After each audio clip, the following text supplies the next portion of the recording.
yang dapat dibandingkan dengan sumber awal yang kami perolehi. Dari dekat, kelihatan batu nisannya sudah haus dimakan usia, namun kedudukannya masih kukuh, seolah-olah dilindungi oleh waktu dan sejarah. Saya dan Puan Ita berbincang lama. Tiba-tiba angin kuat bertiup menyentuh tubuh kami seperti datang ke arah makam itu. Dalam tradisi ilmu rohani, hembusan angin sebegini sering dianggap sebagai tanda positif. Seolah-olah ada pengesahan halus bahawa dapatan batin Puan Ita bukanlah sekadar sangkaan. Di saat itu, kami sedar kami mungkin sedang berdiri di hadapan makam seorang tokoh yang benar-benar menyimpan sejarah besar.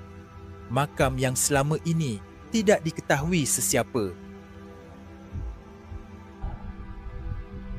Okey, sekarang kita dah sampai di kawasan tanah perkuburan Bukit Kecik, Bacok, Kelantan. Saya datang ke sini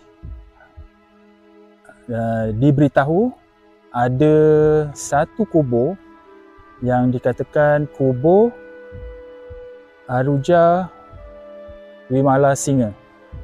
Kalau saya silap, betulkan ataupun Cik Siti Wan Kembang yang pertama. Dan apabila kita cari daripada atas sampai ke bawah, menurut sumber yang diberitahu ataupun sumber yang dikongsikan, ini kuburnya. Yang menggunakan batu bulat ataupun kita panggil sebagai batu sungai. Ini bahagian kepalanya. Dan itu bahagian kakinya. Dan dia bercampur dengan kubur lama dan kubur baru. Ada kubur baru dan kubur-kubur lama lah di sekitarnya. Jadi berdasarkan dapatan daripada sumber batin kami, petunjuk dari Allah, rupa-rupanya ini bukan kubur sebenar Aruja Wimala Singa ataupun Cik Siti Wan Kembang yang pertama. Bukan. Tetapi dia adalah sebahagian daripada keluarga Aruja, iaitu adik dia. Ini dapatan daripada sumber batin kami lah. Dan adiknya itu menggunakan nama kakaknya Aruja untuk